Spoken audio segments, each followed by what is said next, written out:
Complaint को लेना है, मॉडल को लेके उस कंप्लेंट से उसका डिपार्टमेंट प्रिडिक्ट कराना है, right.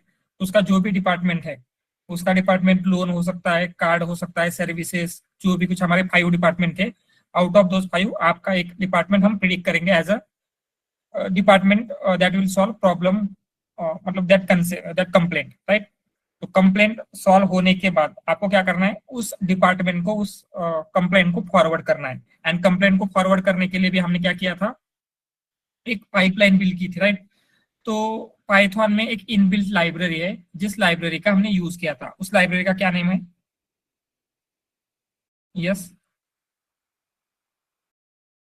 SMTP. SMTP। Yes, SMTP lib. तो एसएमटीपी लिब जो लाइब्रेरी है उसका यूज करके हम ईमेल सेंड कर रहे थे, एंड उसका आज हम डेमो भी देखेंगे। आई थिंक उस दिन बिकॉज ऑफ सम इश्यूज वो हमने कंप्लीट नहीं किया था, राइट। बट मैंने कोड अपलोड कर दिया था। एंड आफ्टर अभी हम क्या कर सकते हैं, जो भी हो रहा है कैसे हो सकता है, एंड क्या एक्चुअल में ईमेल सेंड हो रहा है, एंड जो डिपार्टमेंट प्रेडिक्ट हो रहा है उस डिपार्टमेंट को सेंड हो रहा है या नहीं, ये भी हम चेक करेंगे, ठीक है।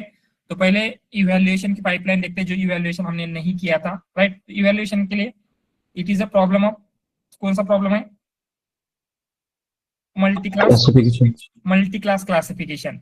तो उसके लिए जो क्लासिफिकेशन की मैट्रिक्स है वही हमें यूज करनी पड़ेगी। उसमें बहुत सारी चीजें हो सकती है, एंड वो हम क्या करेंगे, यूज करेंगे, ठीक है। एंड जो आपका डेटा था, डेटा के 2 टाइप्स थे, ट्रेनिंग एंड टेस्ट में हमने स्प्लिट किया था।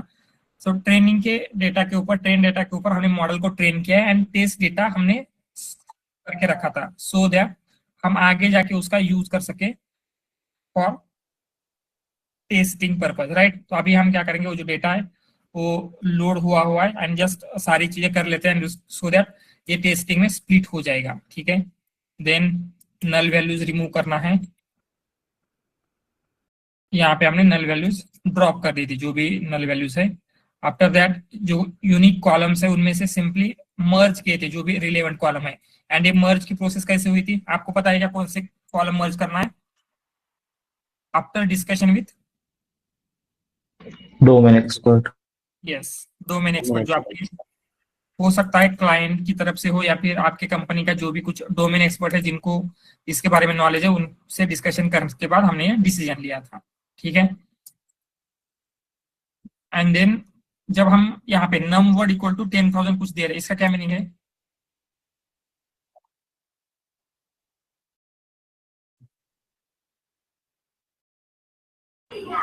Sequence length. Yes, right, not sequence length, vocabulary, right. Vocabulary में कितने वर्ड्स आपको लेना है, तो हमने देखा था vocabulary around more than 2 lakh words थे। तो सारे के सारे वर्ड्स आपको कंसिडर नहीं करना है, तो जस्ट जो मोस्ट फ्रिक्वेंटली वर्ड आ रहे हैं उनको आपको कंसिडर करना है, क्योंकि ये कंप्लेंट यूजर से आई है, एंड यूजर से जो कंप्लेंट आ रही है हो सकता है उसमें स्पेलिंग मिस्टेक हो या फिर यूजर ने कुछ ऐसी रैंडम चीजें ऐड की हो जिसका कुछ मीनिंग नहीं है, राइट। तो हम उनको क्या करेंगे, कंसिडर नहीं करेंगे इन वोकैबुलरी। जिससे अगर हम वोकैबुलरी में कंसिडर कर रहे हैं तो वोकैबुलरी की लेंथ बढ़ेगी, मॉडल की लेंथ बढ़ेगी, जिससे ट्रेनिंग के लिए टाइम ज्यादा लगेगा, कंप्यूटेशनल कॉस्ट ज्यादा लगेगी। ये सारे इश्यूज हम क्या कर रहे हैं, कम कर रहे हैं। एंड इवन दो इन सारे वर्ड्स को इंक्लूड करेंगे, इतना कंप्यूटेशनल कॉस्ट इंक्रीज होने के बाद, टाइम इंक्रीज होने के बाद भी ये गारंटी नहीं है कि आपका रिजल्ट सिग्निफिकेंटली इंप्रूव हो, राइट। इसलिए सिंपली जो मोस्ट फ्रिक्वेंटली वर्ड आते हैं उतने ही हम 10,000 वर्ड्स ले रहे हैं, बाकी के वर्ड्स को कंसिडर नहीं करेंगे,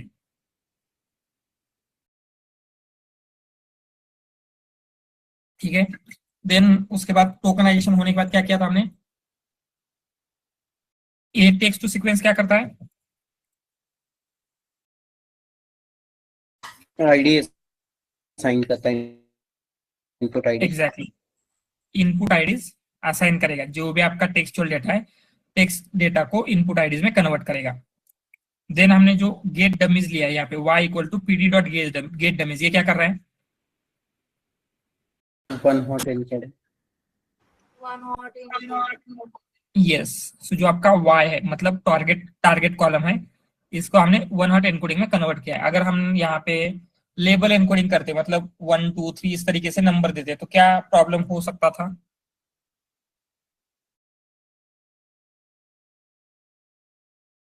यस, It एक might have considered that as a ranking, मतलब 5 को मतलब 1 को शायद वो ज्यादा वेटेज देते था। Exactly right. कुछ जो एक कैटेगरी बेटर है दूसरे कैटेगरी से, ऐसे वो कंसिडर कर सकता है। जैसे आपका एजुकेशन होता है, एजुकेशन में मे बी आपका हाई स्कूल हो सकता है, उसके बाद graduation, post graduation, then PhD. So इसमें रैंकिंग है, right. Post graduation will be better than graduation, PhD will be better than post graduation. तो जो हमारे यहाँ पे कॉलम्स है उसमें कुछ रैंकिंग नहीं है, इसलिए हमने 1 हॉट एनकोडिंग किया था। देन पैडिंग, पैडिंग की क्या जरूरत है? Same length of data to convert. Yes, and यहाँ पे जब आपको स्प्लिट करना है, हमने टेस्ट में सिर्फ 5% लिया है, जबकि हम जब प्रीवियसली देख रहे थे मोस्ट ऑफ द केसेस में 80-20 स्प्लिट किया था, बट यहाँ पे 95-5 किया है। क्या रीजन है इसका?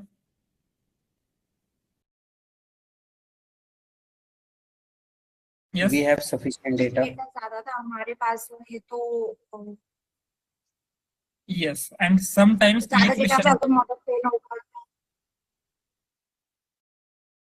यस एग्जैक्टली, एंड यही क्वेश्चन हो सकता है आपको इंटरव्यू में पूछा जाए कि आपने डेटा को कितना ट्रेनिंग में था, कितना टेस्टिंग में था, स्प्लिट कैसे किया। तो ऑलवेज 80-20 नहीं बोलना है, राइट। आपकी डेटा की साइज क्या है, डेटा के साइज के अकॉर्डिंगली हम डिसाइड करेंगे, राइट। एंड कैसे डिसाइड करना है ये भी हमने देखा। तो ये मॉडल वगैरह बिल्डिंग है, क्योंकि हमारा मॉडल ऑलरेडी ट्रेंड है, तो हम कुछ उसका यूज नहीं करेंगे। एंड ये मॉडल वेट्स क्यों यूज कर रहे हैं? क्या प्रॉब्लम सॉल्व कर रहा है ये? Imbalance, class imbalance. Data imbalancing. जो इम्बैलेंस का इश्यू था उस इश्यू को ये सॉल्व कर रहा है, ठीक है। देन एग्जैक्टली इम्बैलेंस सॉल्व क्यों करना है, देन क्या प्रॉब्लम आ रही थी, वो प्रॉब्लम क्यों आती है, क्लास वेट्स इन प्रॉब्लम को कैसे सॉल्व करता है, ये सारी चीजें हमने डिटेल में देखी थी। एंड देन मॉडल को ट्रेन किया था। सो अभी हमें मॉडल ट्रेन नहीं करना है, क्योंकि आपका मॉडल ऑलरेडी ट्रेन है, तो जस्ट आपको इवेल्युएट करना है। तो क्या करेंगे, ये जो मॉडल है जो हमने सेव किया है, कहीं पे किसी लोकेशन पे सेव किया है, उसको सिंपली आपको पहले लोड करना है। तो कैसे लोड करेंगे? जो हमने यस्टरडे किया था, पहले टोकनाइजर लोड करेंगे। क्यों टोकनाइजर क्यों इंपॉर्टेंट है? सेम टोकनाइजर होना चाहिए सर, जो हमने मॉडल बिल्डिंग के समय यूज करे थे भाई। Exactly right. तो ऑलवेज क्या होता है, कोई भी अगर हम मॉडल यूज कर रहे हैं उस एनएलपी में, ये एनएलपी में फिक्स रहेगा, उस मॉडल के साथ उसी मॉडल का टोकनाइजर ही यूज करना है, कोई और आप यूज नहीं कर सकते, राइट। तो हम यहाँ पे क्या करेंगे, जो आपका टोकनाइजर है उसे, एक्चुअली ये मॉडल यहाँ पे लोड हो रहा है, तो पहले मॉडल लोड कर लेते हैं। देन सेम वे में फ्रॉम यस्टरडेज नोटबुक जो हमने लास्ट टाइम पे किया था, उसी नोटबुक से ये टोकनाइजर एंड देन मॉडल हम दोनों लोड करें। तो इन्हीं मॉडल का हम यूज कर सकते हैं फॉर प्रिडिक्शन। तो हमने प्रिडिक्शन करके देखा था। तो प्रिडिक्शन में आपको आउटपुट में क्या मिल रहा है? Yes, probabilities, right. तो हम क्या कर सकते हैं, जितनी भी आपकी वैल्यूज है, राइट। सो एक्स टेस्ट की वैल्यू, एक्स टेस्ट में क्या है, जो हमने ऊपर एक्स टेस्ट किया था उसमें क्या प्रेजेंट है? Testing data, right. यहाँ पे इसमें हमने कभी इसका यूज किया है क्या अभी तक? No, right. हम चाहते हैं इस एक्स टेस्ट को मॉडल को टेस्ट करने के लिए हम यूज करें, मतलब जब ये मॉडल की वर्किंग देखे तो ये मॉडल आपका कैसे वर्क कर रहा है, प्रॉपरली बिल्ड हुआ या नहीं, ये हम एक्स टेस्ट से टेस्ट करेंगे। तो क्या कर सकते हैं, हमने किया था मॉडल को अगर प्रिडिक्ट करवाना है तो कैसे करेंगे, मॉडल डॉट प्रिडिक्ट, राइट। तो सेम वे में हम क्या करेंगे, यहाँ पे आपको आउटपुट में मिल जाएगी प्रोबेबिलिटीज।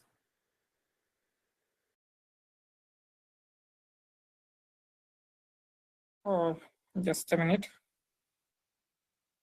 ये थोड़ा सा लैग हो रहा है क्योंकि बहुत ज्यादा चीजें हमने इसमें लिखी हुई है, ठीक है, कोई प्रॉब्लम नहीं। आपका मॉडल सब कुछ है, तो आपको मिल जाएगा probabilities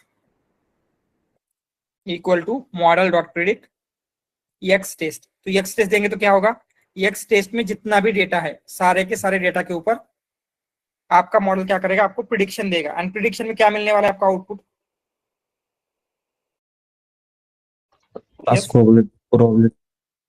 class probability, right.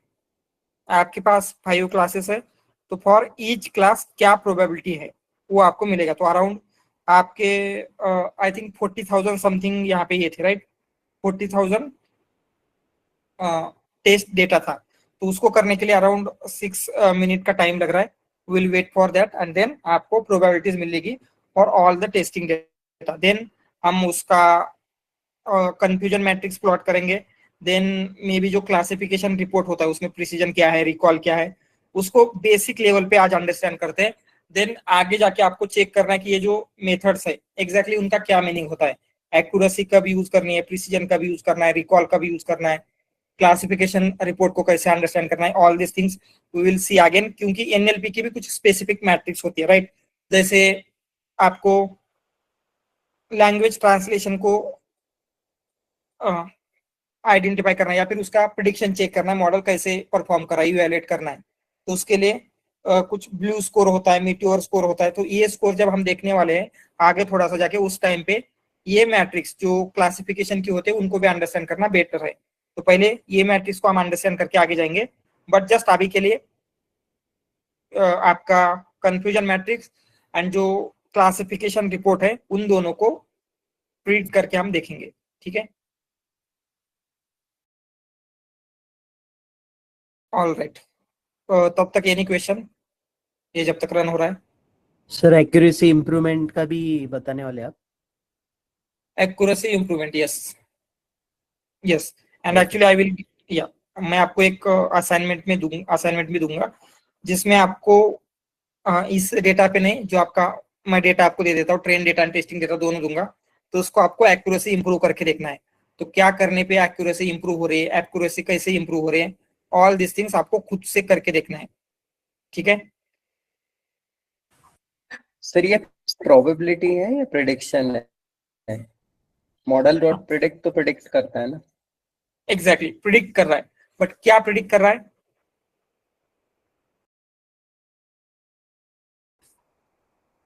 Y predict कर रहा है? वाई प्रिडिक्ट कर रहा है, राइट? बट हमने वाई को एक स्पेसिफिक फॉर्मेट में दिया था। वाई का फॉर्मेट क्या है? One hot encoded vector, right? तो ये क्या करेगा, ईच क्लास की प्रोबेबिलिटी आपको देता है एंड उसी से आपको प्रिडिक्शन निकालना है। तो कैसे निकाल रहे थे, अगर आपको फर्स्ट, सेकंड, थर्ड, फोर्थ सारे क्लास की प्रोबेबिलिटी मिल चुकी है तो क्या करना है, कौन सा आपका करेक्ट क्लास होगा? where we get the maximum probability. Exactly, जहां पे आपको मैक्सिमम प्रोबेबिलिटी मिल जाएगी।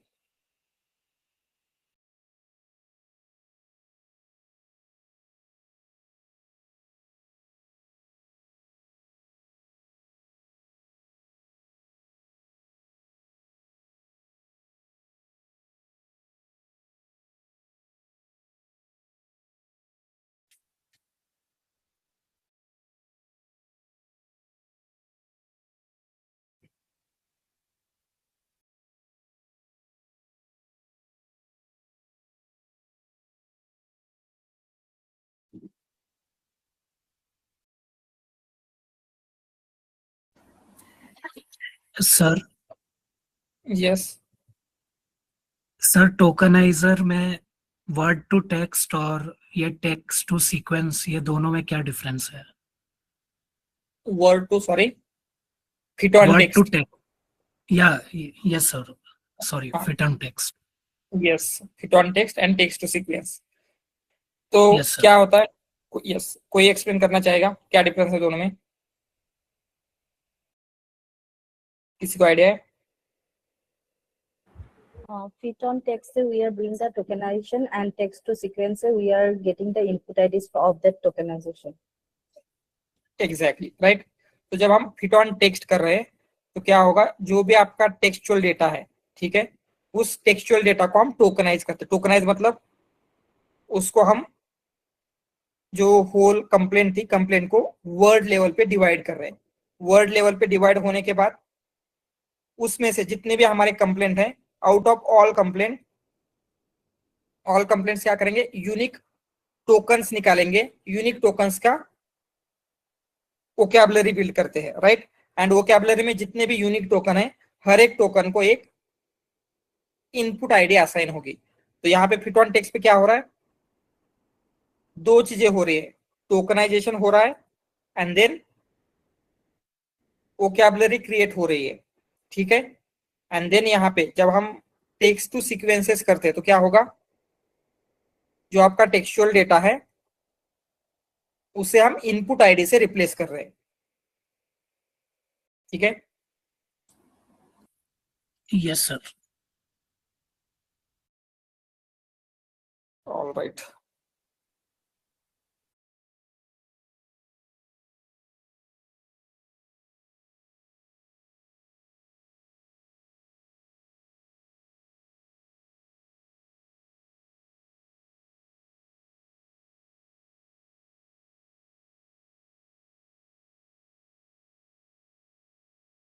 सो जब अगर हम इसे प्रिडिक्ट करेंगे तो आपको सिंपली प्रोबेबिलिटीज मिल जाएगी, बट हमें प्रोबेबिलिटीज नहीं चाहिए, आपको क्या चाहिए, एग्जैक्टली क्लास चाहिए। सो कौन सा क्लास है आपको पता कैसे चलेगा,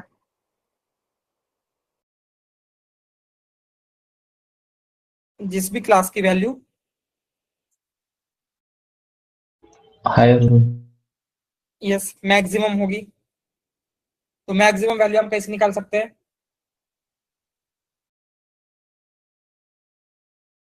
यहाँ पे आपको दिस इज यस argmax, ठीक है।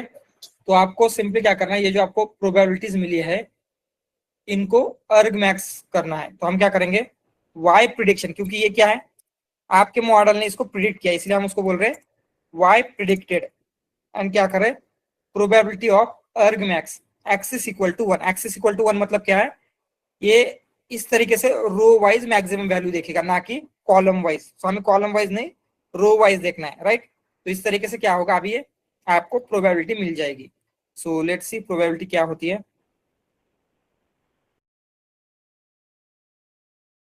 मतलब ये जो प्रिडिक्शन है कैसे मिलेगा आपको,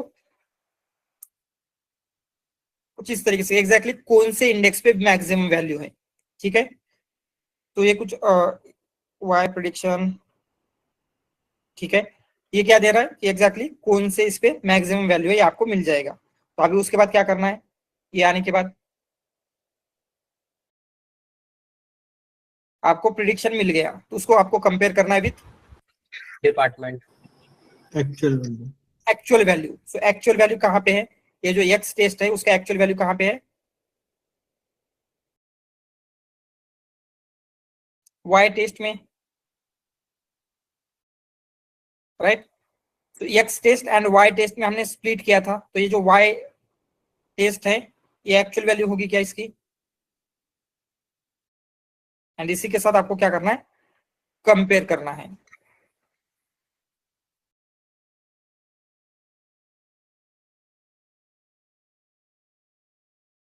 वाई टेस्ट,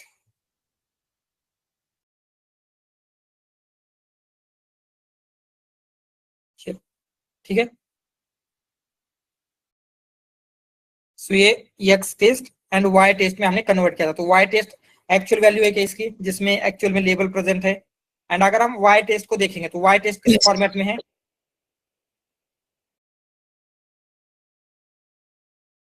यस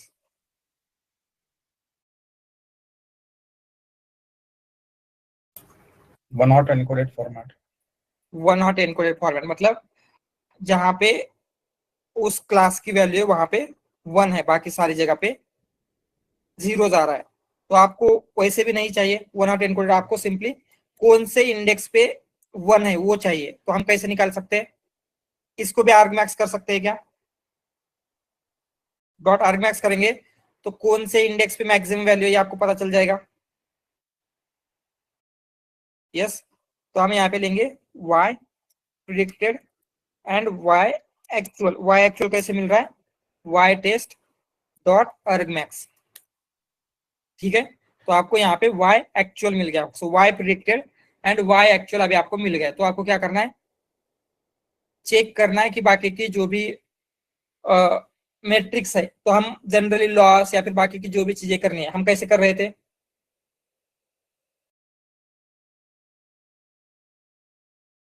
कंपेयर कर रहे थे y predicted and y actual को, राइट। तो यहाँ पे भी आपको जो भी मैट्रिक्स कैलकुलेट करनी है उन सब के लिए ये दोनों चाहिए, y actual and y predicted. तो हम क्या करेंगे, सबसे पहले कंफ्यूजन मैट्रिक्स प्लॉट करके देखेंगे। सो क्या होता है कंफ्यूजन मैट्रिक्स, किसी को आइडिया है? It's a table of true positive, true negative, false positive, and false negative. Yes तो ये क्या करेगा, एग्जैक्टली आपका मॉडल कौन से क्लास के लिए कौन सी वैल्यू करेक्टली प्रिडिक्ट कर रहा है एंड कितने वैल्यू करेक्टली प्रिडिक्ट किए, इन सब का एक रिपोर्ट आपको मिल जाता है।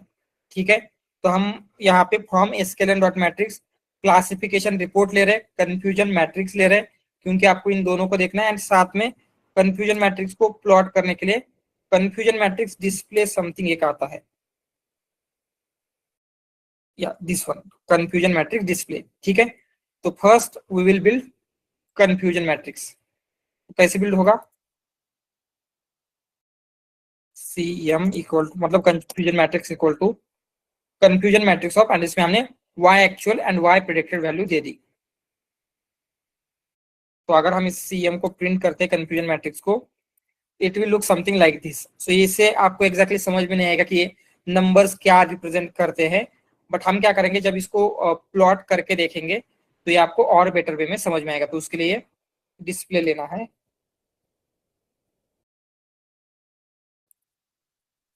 तो उसमें ये जो कंफ्यूजन मैट्रिक्स की वैल्यू है ये डायरेक्टली CM पास करेंगे, एंड जो लेबल्स है, लेबल्स क्या होने चाहिए वो आपको पास करना है। सो क्या क्या लेबल्स है आपके पास, डिस्प्ले लेबल्स,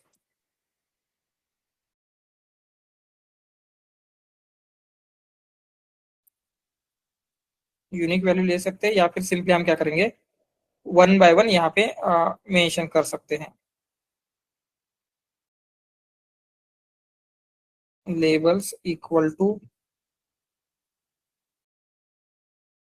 दिस वन, जो भी एंड जिस ऑर्डर में थे उसी ऑर्डर में देने। क्या ऑर्डर थी उसकी, हमने जहाँ पे ऊपर स्टोर करके रखा था।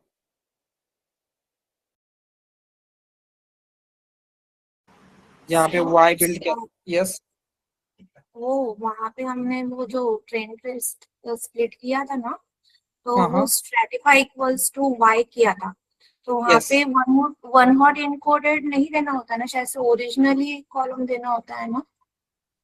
यस, सो ओरिजिनल कॉलम मतलब जो आपका ओरिजिनल कॉलम ही y है। y मतलब क्या, जिसमें आपका टारगेट की वैल्यू है, तो टारगेट की वैल्यू वो वही से ले लेगा। ठीक है, इवन वन हॉट y में किया, तो यस नो नो वो y टारगेट में तो इनकोडेड है ना। No, any format one hot encoded हो या फिर जस्ट टारगेट हो, एनी फॉर्मेट हम पास करेंगे तो उससे वो अंडरस्टैंड कर लेता है। जस्ट टारगेट का जो कॉलम है, मतलब जिससे आप प्रिडिक्शन करवाना चाहते हैं, वो आपको पास करना होता है वहां पे, वो वन हॉट एनकोडेड में हो या फिर किसी और में हो तो भी चल जाएगा। वो जीपीटी में मतलब इसमें आया था कि ओरिजिनल कॉलम्स के लेबल ही देने होते हैं, वन हॉट इनकोडेड अगर दिया तो प्रॉब्लम आ सकता है प्रेडिक्शन के टाइम में। क्योंकि वन हॉट एनकोडेड में भी क्या है, उसने अंडरस्टैंड किया हुआ होता है कि ये कैसे हुआ है, और उसके अकॉर्डिंग भी दे देगा। ठीक है, सो नॉट नेसेसरी कि आपको ओरिजिनल ही देना है। ठीक है, वैसे भी दे सकते हैं। सो ये एंड ये आपको सिंपली क्या करना है, डॉट प्लॉट, क्योंकि इसको आपको प्लॉट करना था। तो ये आपकी क्या बोल रहा है, Comma should get the comma.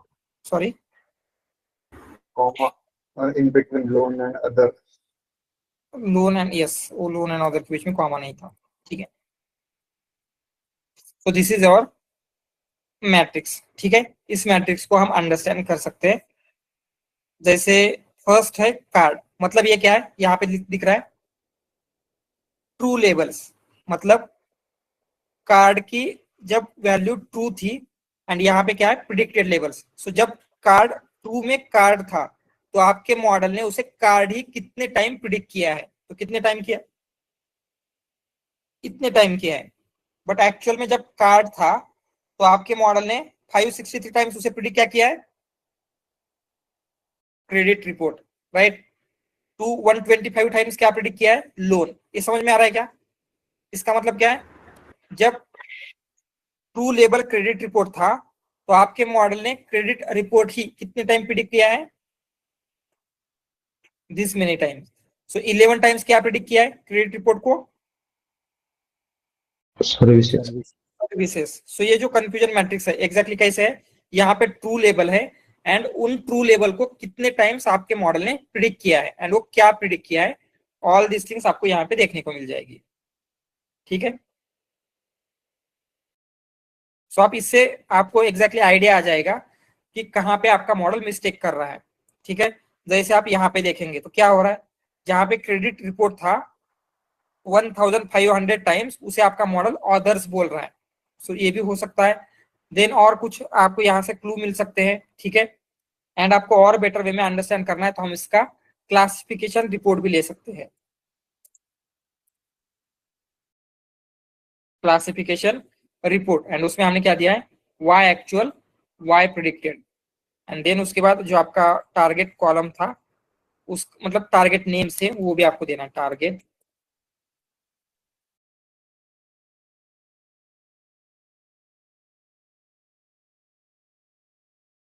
Target names equal to यही सेम कार्ड क्रेडिट कार्ड जो था वही देना है। तो यही लिस्ट हम वहां पे पास करेंगे।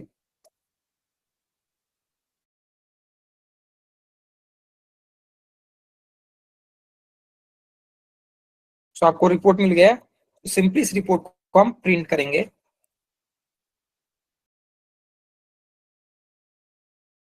तो यहाँ पे क्या है, उसका प्रिसीजन, रिकॉल, F1 स्कोर मिल रहा है। तो अभी just focus on F1 score. तो कार्ड का F1 स्कोर कितना है? 62%, क्रेडिट रिपोर्ट का 87%, लोन का 84%, ऑदर्स का, सर्विसेज का। तो इसको देख के हम क्या बोल सकते हैं? We are getting good amount of F1 score on credit report. Yes, जहाँ पे कहीं कहीं हम अच्छा F1 स्कोर मिल रहा है, जैसे इन तीनों पे अच्छा मिला है, right. But card and services पे बहुत ही कम F1 मिला है, राइट। तो इसका रीजन चेक कर सकते हैं कार्ड एंड F1 पे। मे भी हो सकता है कार्ड एंड F1 बहुत ज्यादा माइनॉरिटी में हो, या फिर कुछ और रीजन हो सकते हैं, राइट। वो रीजन क्या है, जैसे यहाँ पे देखेंगे तो कार्ड कहाँ गया, वैल्यू काउंट्स। ठीक है, कार्ड एंड सर्विसेज यहाँ पे देखेंगे तो क्या है, सबसे कम वही है। तो हम बोल सकते हैं इवन तो हमने क्लास वेट्स यूज किए हैं, फिर भी ये जो माइनॉरिटी क्लासेस है उनके ऊपर थोड़ा सा आपका मॉडल बायस्ड हो रहा है। तो क्या होगा, सिर्फ क्लास वेट से आपका प्रॉब्लम सॉल्व नहीं हो रहा है। तो अभी हम क्या कर सकते हैं, कार्ड एंड सर्विसेज के कुछ न्यू वैल्यूज ऐड कर सकते हैं। तो कार्ड एंड सर्विसेज के लिए या तो LLM का यूज करके डेटा जनरेट करेंगे या फिर डेटा ऑगमेंट कर सकते हैं, राइट। बट सबके लिए नहीं करेंगे, सिर्फ कार्ड एंड सर्विसेज का एक सम लिमिट तक लाके रखेंगे, जिससे क्या होगा, इसके ऊपर भी मॉडल अच्छे से परफॉर्म कर सके। ये समझ में आ रहा है? इवन दो हमने क्लास वेट यूज किया है, स्टिल क्योंकि यहाँ पे बहुत ही सिवियर इम्बैलेंस था, क्या हो रहा है, आपका मॉडल इनके ऊपर स्टिल उतना बेटर आपको रिजल्ट नहीं दे रहा है। यहाँ पे देखेंगे तो ऑर्डर एंड सर्विसेज के ऊपर आपको स्टिल कम F1 स्कोर मिल रहा है। ठीक है, तो हम इनको और इंप्रूव कर सकते हैं, इनकी अगर वैल्यू बढ़ाते हैं तो। ठीक है, तो यही आपको कब पता चला कि ये सब कुछ करना है, आफ्टर चेकिंग द रिजल्ट। तो आपको अभी क्या करना पड़ेगा, वापस जाना पड़ेगा नेक्स्ट इटरेशन में। नेक्स्ट इटरेशन में आगे हम क्या कर सकते हैं, ऑर्डर्स एंड सर्विसेज के कुछ रोज हम इंक्रीज करेंगे एंड देन ये सारी स्टेप करके देखते हैं, फिर इवैल्यूएशन चेक करेंगे कि आपका मॉडल का इवैल्यूएशन कितना आ रहा है। तो ऐसे क्या होता है, आप मल्टीपल इटरेशन करते हो तो कभी भी आपको ऐसे फर्स्ट ही एक्सपेरिमेंट में या फिर फर्स्ट ही गो में बेस्ट मॉडल मिलेगा, ऐसा नहीं होता है। आपको बहुत सारी चीजें टेस्ट करनी होती है। जैसे हो सकता है अभी हमने एम्बेडिंग लेयर की है, इसकी जगह पे आप कोई और एम्बेडिंग मतलब कोई और मॉडल यूज कर सकते थे, right. Word to vec use कर सकते थे, या फिर हो सकता है LSTM की और ज्यादा लेयर ऐड कर सकते थे, राइट। तो आपको क्या करना है, अभी उनको भी आप टेस्ट करके दे सकते हैं, एक्सपेरिमेंट करके देख सकते हैं, एंड जहां पे भी आपको मैक्सिमम रिजल्ट मिल रहा है उसे आप कंसिडर करेंगे, राइट। तो ये प्रोसेस इटरेटिव होती है, कभी भी ऐसे नहीं होगा कि डेटा गैदरिंग से लेके इवैल्यूएशन तक सेम स्टेप चलेगी एंड आपका परफेक्ट मॉडल आपको मिल जाएगा, राइट। तो आपको क्या करना होगा, ऑलवेज इटरेशन करते रहना है। So does mean like they sometime ask the question like suppose your model is not giving the good response or good performance, then what you do? Like what are the strategy you are going to implement? So we said like we can feed the more data to have the better performance. So that case we are going to implement, right? Like increasing the rules. Right, Okay.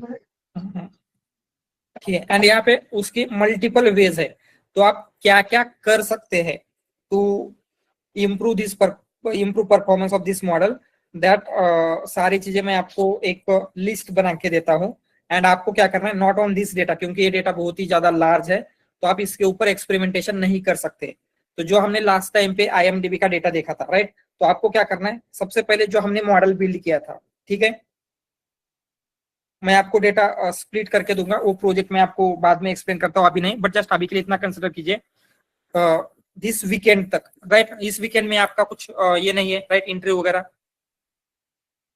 क्योंकि इसी weekend में हुआ है। And one more thing, interview कैसे थे सबके, मैंने result check नहीं किए हैं, होपफुली सबके फ्रॉम लास्ट टाइम इंप्रूव हुए होंगे। कैसा था एक्सपीरियंस? अच्छा था सर। ठीक है, जस्ट मैं चेक करता हूँ result, and if needed something we will check after, ठीक है, उसके बाद देखेंगे हम। एंड इस वीकेंड आपके कोई ये नहीं रहेंगे, तो इस वीकेंड आपको दो चीजें करनी है। एक तो ये जो मैं आपको असाइनमेंट देने वाला हूँ क्या है, उसमें मैं आपको फुल स्टेप बताऊंगा कि क्या क्या आप कर सकते हैं, क्या क्या एक्सपेरिमेंटेशन करके देखना है जिससे मॉडल का परफॉर्मेंस इंप्रूव हो सकता है। एंड सारी चीजें आपको ट्राई करके देखनी है आपके मॉक ग्रुप में। तो आप मॉक ग्रुप में टास्क डिवाइड कर सकते हैं, एक पर्सन ये काम करेगा, दूसरा पर्सन ये काम करेगा, एंड इससे आप ये सारी चीजें एक्सपेरिमेंटेशन करने के बाद मैक्सिमम F1 स्कोर आप कितना ला रहे हैं ये आपको कैलकुलेट करना है। तो डेटा एंड क्या क्या करना है वो मैं आपको मतलब वीकेंड से 1-2 दिन पहले बताता हूँ, सो दैट आप वीकेंड पे उसके ऊपर प्रिपेयर करोगे। And one more thing, weekend पे जो भी आपके मॉक ग्रुप है, ठीक है, आपके हर एक मॉक ग्रुप के साथ मैं कनेक्ट करूंगा, ठीक है। जो भी आपको टाइम होगा जस्ट मुझे मैसेज कर देना, this is our suitable time, सबके साथ डिस्कस करके। एंड अगर वो टाइम स्लॉट अवेलेबल होता है, we will meet on that time for 30 minutes, and उन 30 मिनट्स में हम डिस्कस करेंगे कि आपका बैकग्राउंड क्या है सबसे पहले तो, राइट, आपके पास एक्सपीरियंस कितना है, जो भी एक्सपीरियंस है वो कैसा है, एंड उसके अकॉर्डिंगली आपको जो आपके लिए क्या क्या चीजें करनी चाहिए, राइट, आपको कितने प्रोजेक्ट लगाने चाहिए, कौन से प्रोजेक्ट लगाने चाहिए, और जो भी चीजें हैं, ठीक है।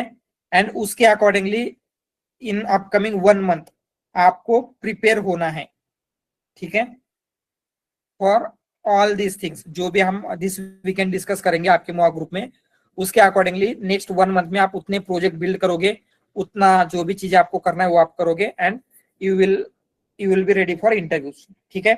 तो इस वीकेंड आपके पास 2 टास्क है। फर्स्ट, आपका मॉक ग्रुप मेरे साथ कनेक्ट करेगा फॉर 20 to 30 मिनट्स, जितना भी टाइम लगता है, एंड देन आपके बैकग्राउंड के अकॉर्डिंगली आपको क्या क्या चीजें करनी चाहिए वो हम डिस्कस करेंगे, फर्स्ट थिंग।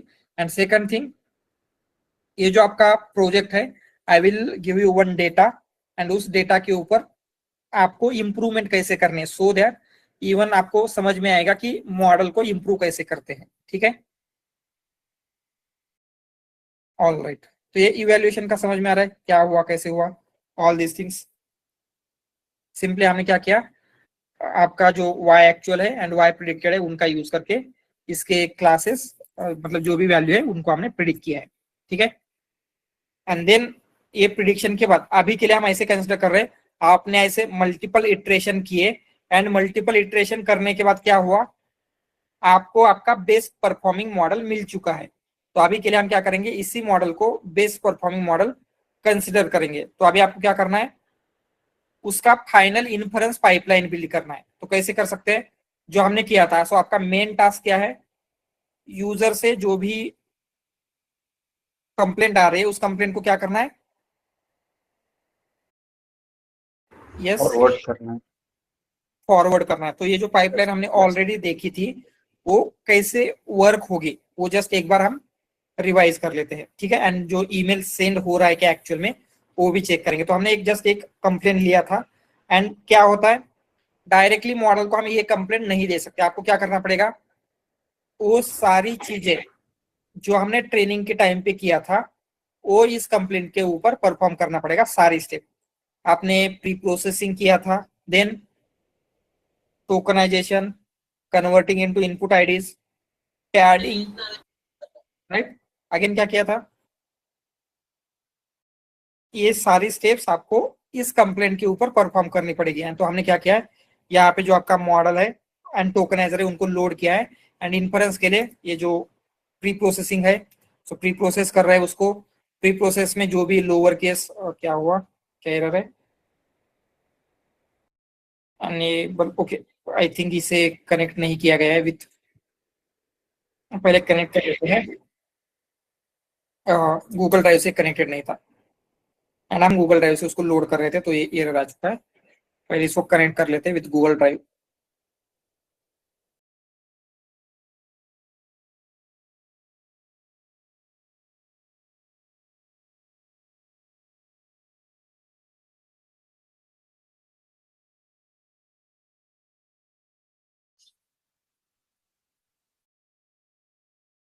ठीक है,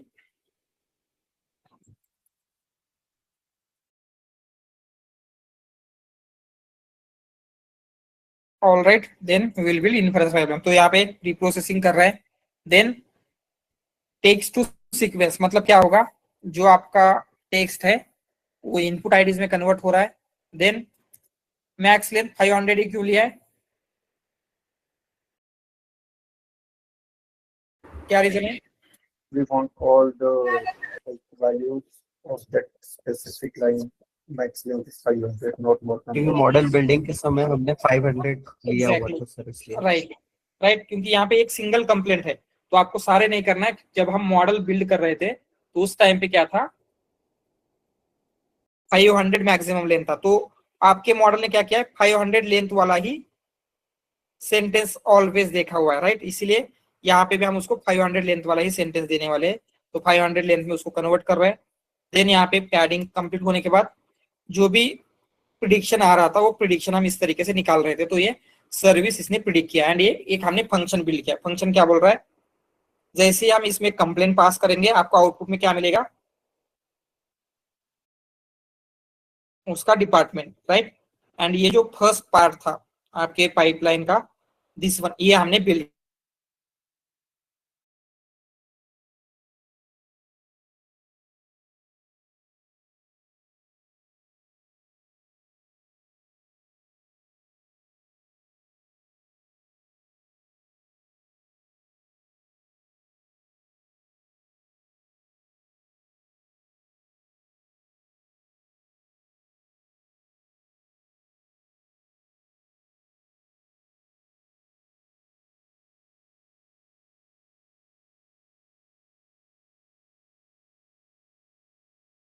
करेगी।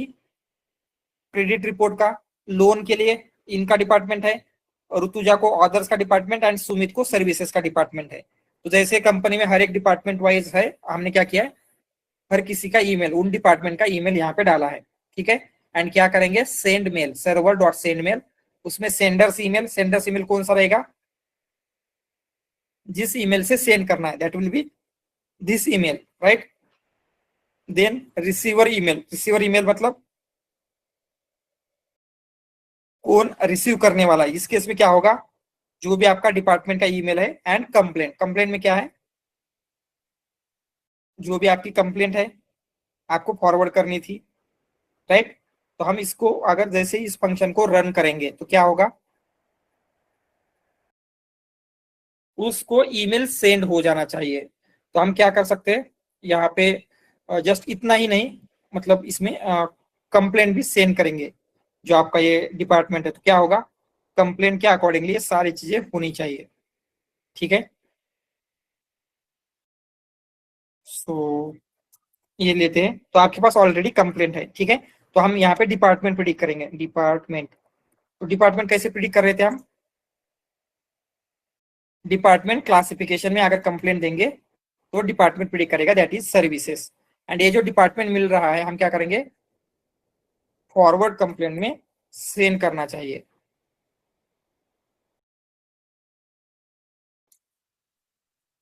इस डिपार्टमेंट की वैल्यू देते हैं, सो लेट्स सी, तो कंप्लेंट फॉरवर्डेड सक्सेसफुली, तो सर्विसेज का डिपार्टमेंट में फॉरवर्ड हो चुके हैं। तो सर्विसेज के लिए कौन है, दिस वन, सुमित देसाई। तो सुमित आपके जस्ट ईमेल पे चेक कर लेना, इस ईमेल पे, तो ये जो भी आपकी कंप्लेंट थी वो आ चुकी होगी।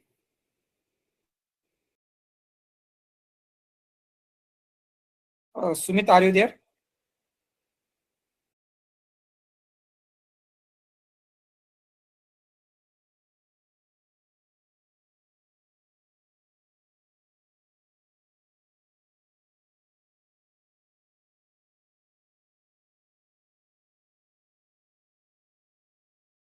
You are not audible Sumit. एक बार आपके स्पैम में भी चेक कर लेना, क्योंकि मैंने इसको बहुत बार यूज किया था, तो मे बी वो स्पैम में गया होगा।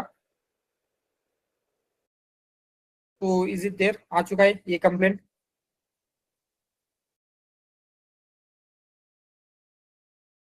आई थिंक सुमित आपका वॉइस नहीं आ रहा है, जस्ट चैट में कंफर्म कर देना ये आया है या नहीं।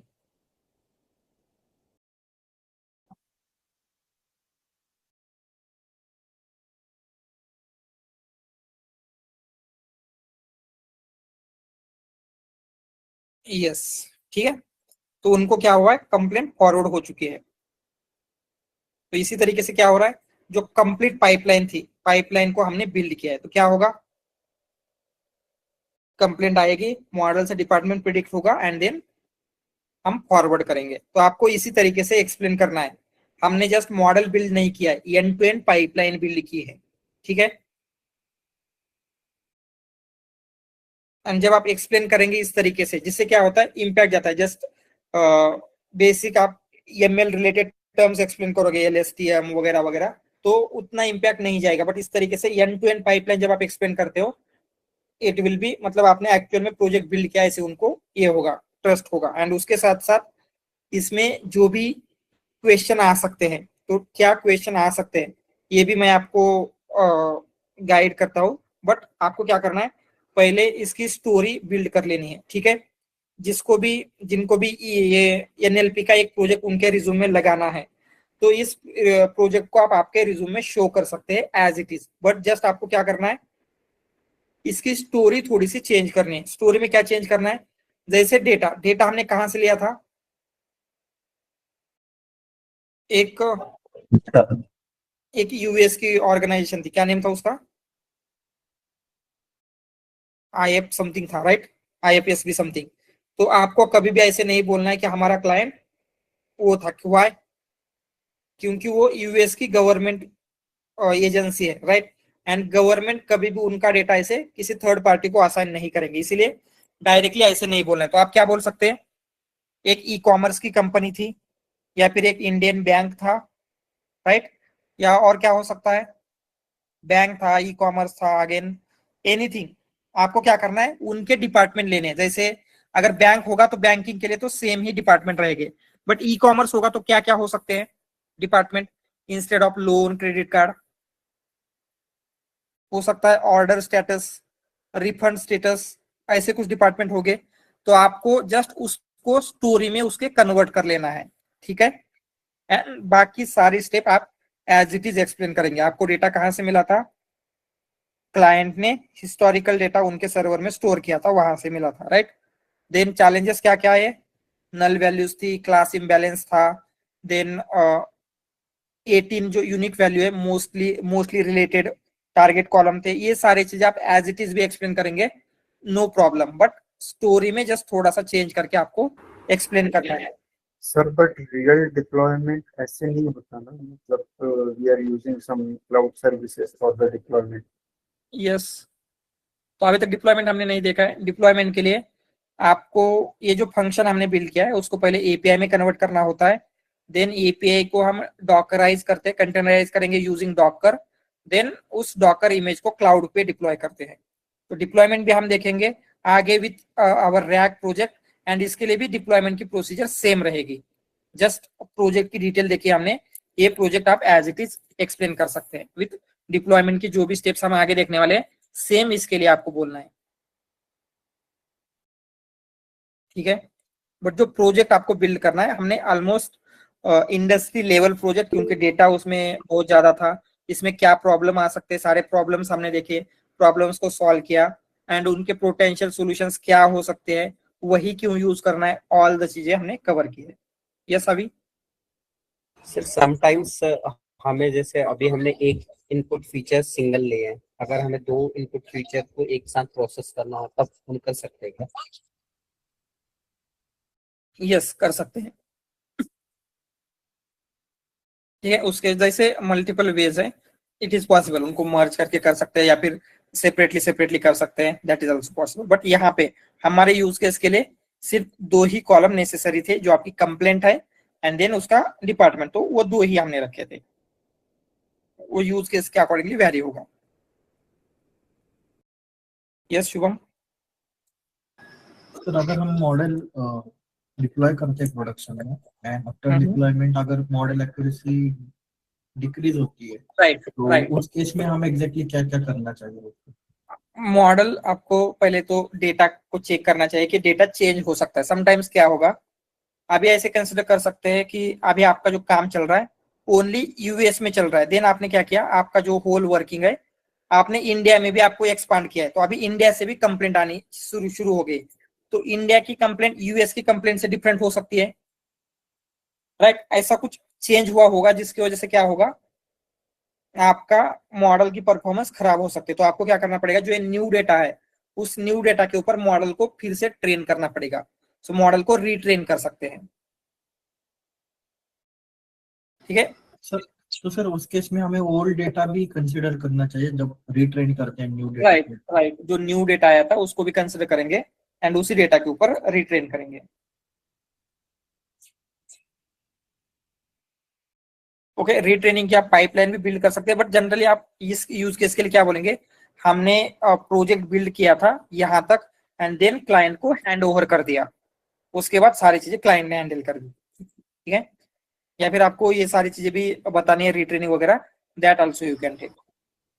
एंड सर एक और क्वेश्चन ऐसा था कि अभी ये पूरा जो प्रोजेक्ट है हमने जुपिटर नोटबुक या गूगल कोलैब पे बनाया हुआ है, राइट, अगर हमें डिप्लॉय करते हैं तो हम यही जो लोड मॉडल वगैरह जो हमने सेव करके रखे हैं ट्रेनिंग मॉडल, उसी को ही हम यूज करते हैं या वहां पे भी हमें अलग से कुछ पाइपलाइन लिखनी पड़ती है VS कोड में? नो, यही सेम सेम सब कुछ सेम रहेगा, जस्ट जो मॉडल की .h5 एंड टोकनाइजर का .pkl फाइल हमने स्टोर की थी ना, उन फाइल को आपके लोकल में डाउनलोड करना होगा एंड उसका पाथ VS कोड में यूज करना है, इतना ही, बाकी सब कुछ सेम रहेगा।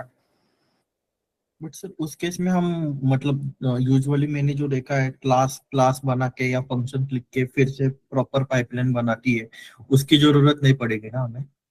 नो, मतलब यहाँ पे हमने फंक्शन तो लिखे ही है, एक्चुअली हमें एपीआई में कन्वर्ट करना होता है, तो ये फंक्शन होते हैं ना, फंक्शन को इजीली हम एपीआई में कन्वर्ट कर सकते हैं, तो इन्हीं फंक्शन का हम डायरेक्टली यूज कर सकते हैं to convert it into API, वो हम आगे देखेंगे जब हम एपीआई बिल्ड करेंगे, बट कोई भी फंक्शन को हम एपीआई में कन्वर्ट कर सकते हैं। वो जो कोड होता है थोड़ा सा बेस्ट प्रैक्टिसेस यूज करके लिखा जाता है, तो आप वैसे भी लिख सकते हैं फंक्शन क्लास वगैरह का यूज करके, दैट इज ऑल्सो, मतलब उससे क्या होगा, एरर वगैरह आने के चांसेस रिड्यूस होते हैं, ठीक है। तो ऑलवेज एक बात याद रखना, जो नोटबुक होती है ये IPYNB कोलैब है, जुपिटर नोटबुक है, ये एक्सपेरिमेंटेशन के लिए यूज होगी। एक्सपेरिमेंटेशन मतलब क्या होता है, अभी हम इस डेटा को एक्सप्लोर कर रहे हैं, आपको पता है कि इस डेटा में क्या क्या प्रॉब्लम्स है,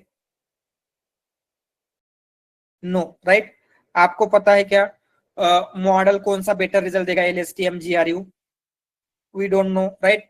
अभी आपको पता है क्या मे बी यहाँ पे नल वैल्यूज को कैसे हैंडल करना है, वी डोंट नो। तो हमें क्या करना है, मल्टीपल चीजें एक्सपेरिमेंट करनी है, राइट, एंड देन मल्टीपल चीजें एक्सपेरिमेंट करने के बाद क्या करना है, आपको एक फाइनल सॉल्यूशन मिल जाएगा। फाइनल सॉल्यूशन क्या हो सकता है कि LSTM का मॉडल बेटर परफॉर्म कर रहा है, नल वैल्यू को ड्रॉप करेंगे तो बेटर परफॉर्म कर रहा है। तो ये जब आपका सारी चीजें फाइनलाइज हो जाएगी, तो फाइनलाइज होने के बाद हम क्या करते हैं, उसको VS कोड में जो .py फाइल है, तो आपको VS कोड यूज करना है, पाइचार्म यूज करना है, या फिर कोई और आईडी यूज करना है, you can use, right. But always याद रखना, जहां पे आपको एक्सपेरिमेंटेशन करना है नोटबुक यूज करेंगे, एंड जहां पे प्रोडक्शन का कोड लिखना है .py फाइल में लिखेंगे, API वगैरह सारी चीजें, ठीक है।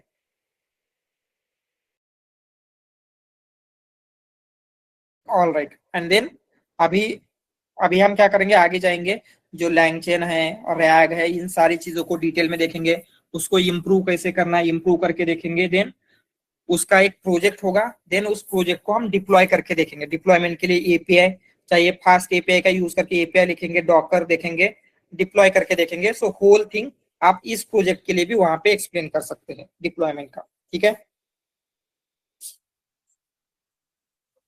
So don't worry about that. जैसे मैंने कहा था कि अभी इस वीकेंड को हम कनेक्ट करेंगे एंड वी विल डिस्कस कि आपका कितना एक्सपीरियंस है। 4 इयर्स है तो कितने प्रोजेक्ट चाहिए, 2 इयर्स है तो कितने प्रोजेक्ट चाहिए, कौन से प्रोजेक्ट आपके एक्सपीरियंस के अकॉर्डिंगली बेटर सुटेबल रहेंगे। ML का रहेगा, computer vision, deep learning, what ever more suitable for you, उसके अकॉर्डिंगली हम प्लान करेंगे। तो नेक्स्ट 1 मंथ में आपके रिज्यूम के लिए प्रोजेक्ट बिल्ड करना है, आपका रिज्यूम बिल्ड करना है, एंड जो भी नेसेसरी स्किल्स है, जेएनआई, एजेंटिक AI, डिप्लॉयमेंट तो इस क्लास में ही होगा। अदर देन दैट मे भी हो सकता है पाइथन, मे भी हो सकता है मशीन लर्निंग, या फिर जिनको ज्यादा एक्सपीरियंस है उनके लिए सिस्टम लर्निंग। अगर आपको 4 से ज्यादा एक्सपीरियंस है तो आपको सिस्टम डिजाइन की बेसिक कंसेप्ट, तो सिस्टम डिजाइन की भी नोट्स वगैरह जो आपको करनी चाहिए, that also I will share. तो उसके अकॉर्डिंगली आपको नेक्स्ट 1 मंथ में प्रिपेयर रहना है, and next after 1 month you can start applying, ठीक है। All right, anything else?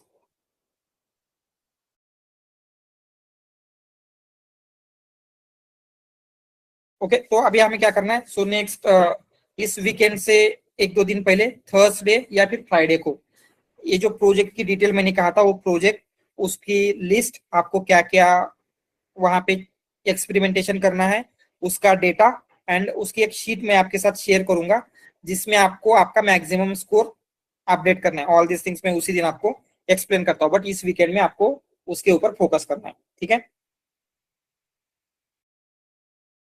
All right, तो ये सारी चीजें क्लियर है जो भी हमने देखा था, पाइपलाइन वगैरह कैसे बिल्ड हो रही है, ये जो प्रोजेक्ट है इसमें किसी को कुछ डाउट है?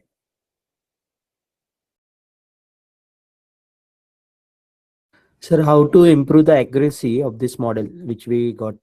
राइट, सो वही मैंने आपको कहा था, क्या करना है, जो भी थर्सडे या फिर फ्राइडे को मल्टीपल चीजें होती है, मल्टीपल स्टेप्स होती है, from pre processing, right. Pre processing में चीजें कर सकते हैं, एम्बेडिंग में चेंजेस कर सकते हैं, मॉडल में कर सकते हैं, पैडिंग में कर सकते हैं, एवरी स्टेप में आप चेंज कर सकते हैं। तो आपको करना क्या क्या करना है, मैं आपको फ्यू चीजें बताता हूँ कि 1 ये ट्राई कीजिए, सेकंड ये ट्राई कीजिए, एंड उससे आपको क्या करना है, मल्टीपल मॉडल बिल्ड करके चेक करना है इसके लिए कितनी एक्यूरेसी आ रही है, इसके लिए कितनी एक्यूरेसी आ रही है, and out of all things maximum accuracy आपको कौन से कॉम्बिनेशन के साथ मिल रही है, वो आपको मैं उसी दिन थर्सडे या फिर फ्राइडे को एक्सप्लेन करूंगा। इस डेटा के ऊपर नहीं, क्योंकि बहुत ही लार्ज डेटा है, आपको एक्सपेरिमेंटेशन करने में टाइम लगेगा। एक स्मॉलर डेटा जिसमें आप बेटर वे में एंड अच्छे से एक्सपेरिमेंटेशन कर पाएंगे, वो मैं आपको प्रोवाइड करता हूँ, ठीक है। Okay, sir. सर इसमें हाइपर पैरामीटर ट्यूनिंग भी कर सकते हैं कर क्या? सकते हैं, जैसे यस, हाइपर पैरामीटर ट्यूनिंग भी कर सकते हैं।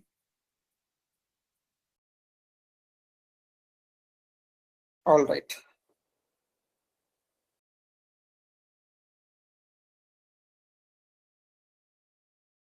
ओके देन, ये प्रोजेक्ट क्लियर है सबको?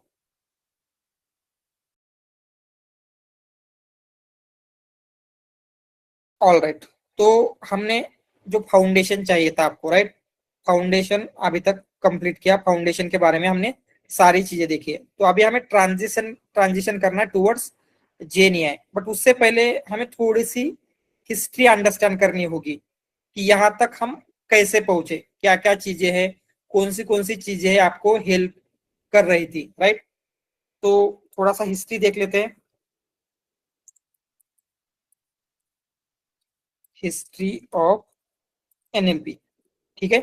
तो हम ऐसे बोल सकते हैं कि एनएलपी का जो स्टार्टिंग हुआ था वो वर्ल्ड वॉर 2 के टाइम पे हुआ था। वर्ल्ड वॉर 2 के टाइम पे क्या था, एक साइड पे जर्मन, जापानीज ऐसी आर्मी थी, दूसरे साइड पे ब्रिटेन, अमेरिका, ये सारी चीजें थी, राइट। तो जर्मन का जो मैसेज था नाजी की जर्मनी का, वो होता था जर्मन लैंग्वेज में। तो अगर आपको उसको डिकोड करना है इंग्लिश में, तो आपको क्या करना पड़ेगा, ट्रांसलेट करना पड़ेगा। एंड ट्रांसलेशन के लिए क्या चाहिए, एक ह्यूमन चाहिए जिसको जर्मन भी आती है, इंग्लिश भी आती है, राइट। तो ये बहुत ही डिफिकल्ट जाता था, इतने ज्यादा ह्यूज अमाउंट ऑफ ट्रांसलेशन करने थे, एंड जितने जो रिसोर्सेस है, लोग थे, वो अच्छी तरीके से नहीं कर पाते। तो उन्होंने क्या सोचा, क्या ये पॉसिबल है एक ऐसी मशीन बिल्ड करना जो मशीन खुद से ही ट्रांसलेशन कर सके।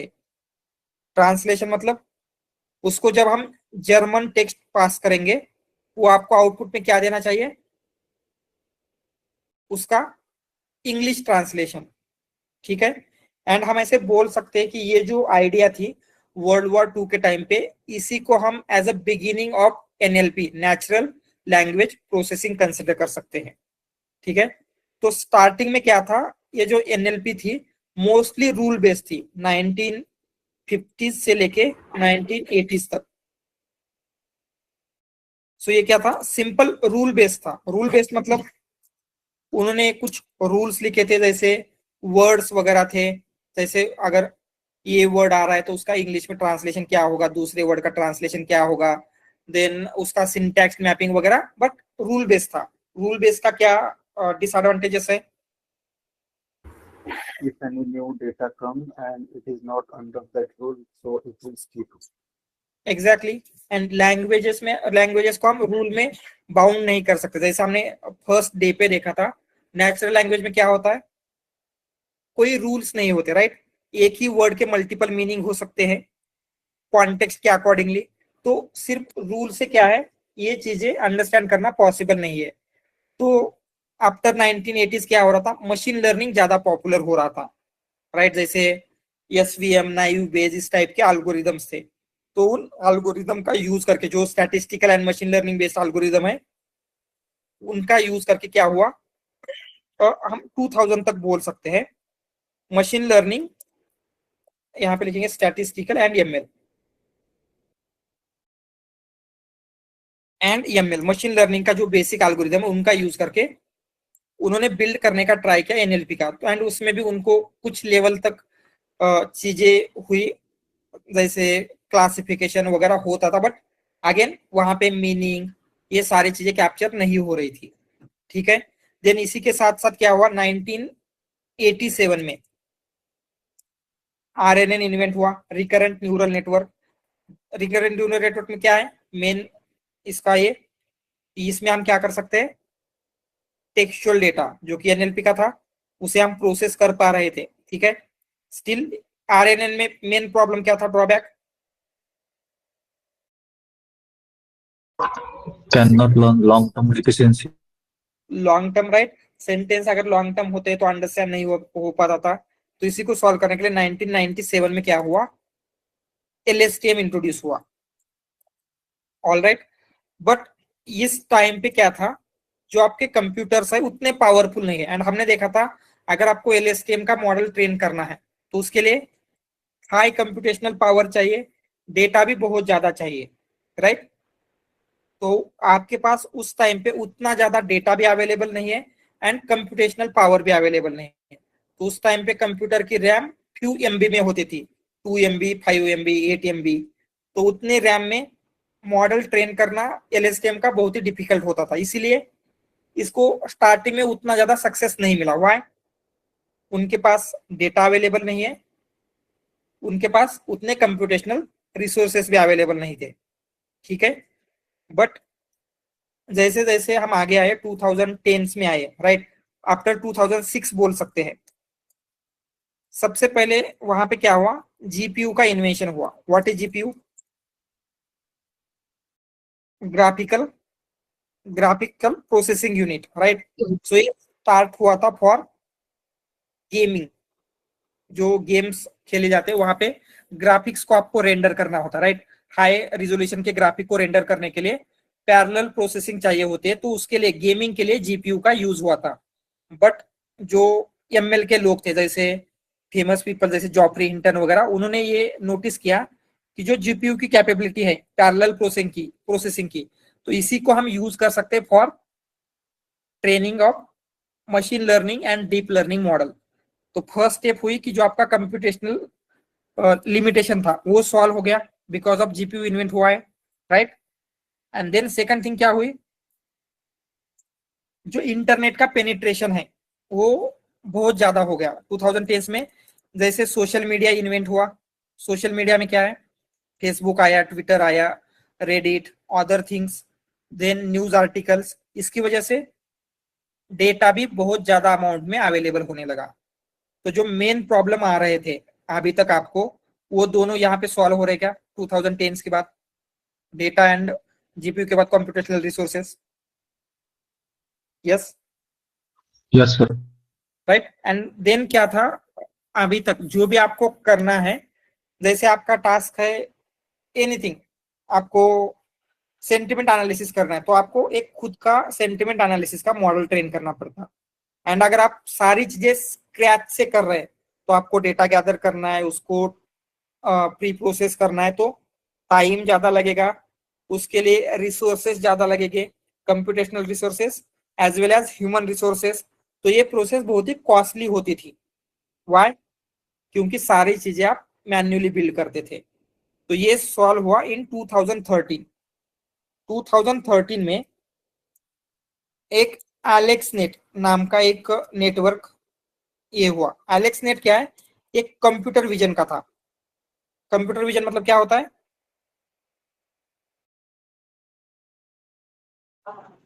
Object detection using that. Image data के ऊपर। तो उन्होंने क्या किया था, ऑब्जेक्ट डिटेक्शन के लिए एक एलेक्सनेट नाम का मॉडल बिल्ड किया। ये मॉडल क्या था, इसमें ट्रांसफर लर्निंग पॉसिबल थी। ट्रांसफर लर्निंग मतलब क्या होता है, किसी और ने ट्रेन किया हुआ मॉडल हम अपने टास्क के लिए यूज कर सकते हैं। तो अभी आपको जो डेटा गैदरिंग करना था, प्री प्रोसेसिंग करना था, ये सारी चीजें खुद से करनी पड़ रही थी। तो ये अगर आप डायरेक्टली किसी और का मॉडल यूज करते हैं तो वो प्रॉब्लम भी सॉल्व हो रहा है क्या, राइट। तो एलेक्सनेट ने क्या शो किया, ट्रांसफर लर्निंग पॉसिबल है, मतलब हर किसी को खुद का मॉडल ट्रेन करने का जरूरत नहीं है। कोई एक पर्सन या फिर एक कंपनी क्या कर सकते हैं, मॉडल ट्रेन करके रख सकते हैं एंड बाकी के सारे लोग उस ट्रेन मॉडल का यूज कर सकते हैं, बाकी की कंपनीज। एंड अभी आप देख रहे हैं जीपीटी, जेमिनी, ये सारे क्या है, प्री ट्रेन मॉडल है, किसी और ने ट्रेन करके रखे हैं। जीपीटी ओपन एआई ने किया है, क्लॉड एंथ्रोपिक ने किया है, जेमिनी गूगल ने किया है। हम क्या कर रहे हैं, simply already pre train model का यूज कर रहे हैं। तो यहाँ पे फर्स्ट टाइम 2013 में क्या शो हुआ, ट्रांसफर लर्निंग पॉसिबल है। बट स्टिल एक प्रॉब्लम था। क्या प्रॉब्लम था, ये जो ट्रांसफर लर्निंग ये शो हुआ था इन कंप्यूटर विजन, बट एनएलपी में ये अभी भी पॉसिबल नहीं था। एनएलपी में हम ट्रांसफर लर्निंग नहीं कर पा रहे थे। एनएलपी में क्या हो रहा है,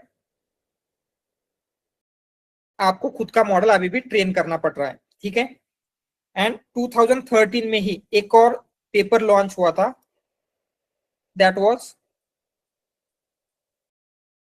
वर्ड टू वेक। तो हमने देखा था वर्ड टू वेक में क्या हो रहा है, कॉन्टेक्चुअल मीनिंग अंडरस्टैंड हो रहा था क्या, राइट। जैसे मल्टीपल मीनिंग वाले अगर वर्ड है तो एग्जैक्टली उसका मीनिंग क्या है ये आप अंडरस्टैंड कर पा रहे थे। एंड अभी तक नेचुरल लैंग्वेज में प्रॉब्लम क्या थी, हमने देखा था लैंग्वेज को हम रूल से अंडरस्टैंड नहीं कर सकते, राइट। इसलिए अगर कुछ ऐसा मॉडल बिल्ड करें जो खुद से लैंग्वेज को अंडरस्टैंड कर सके। And first time word to vec ने क्या शो किया, किसी मॉडल से लैंग्वेज को अंडरस्टैंड करना पॉसिबल है, ठीक है। तो हमने देखा था सबसे पहले एनएलपी का मेन प्रॉब्लम क्या था, एनएलपी कौन सी प्रॉब्लम से स्टार्ट हुई थी,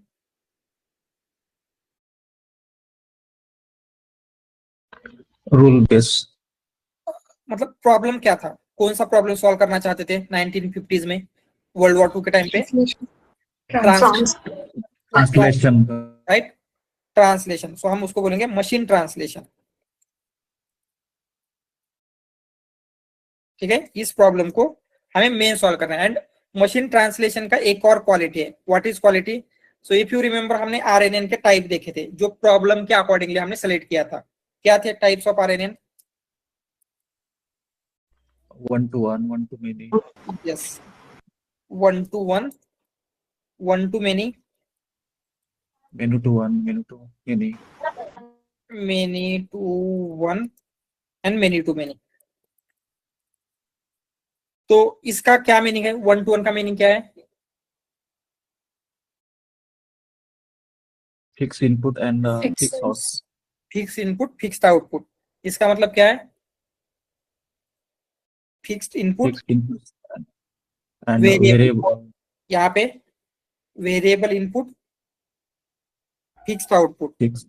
एंड यहाँ पे दोनों वेरिएबल है। तो आपका मशीन ट्रांसलेशन का प्रॉब्लम कहाँ पे फिट होगा?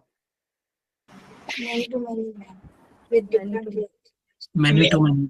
मेनी टू मेनी में। सो यहाँ पे आता है आपका मशीन ट्रांसलेशन का प्रॉब्लम। अगर आप उसको थोड़ा सा ध्यान से देखते हैं, कंसिडर अगर हमने ये मेनी टू मेनी का प्रॉब्लम सॉल्व कर दिया तो इन अबव प्रॉब्लम को हम इजीली सॉल्व कर सकते हैं क्या? क्योंकि यहाँ पे वन साइड क्या है? फिक्स है।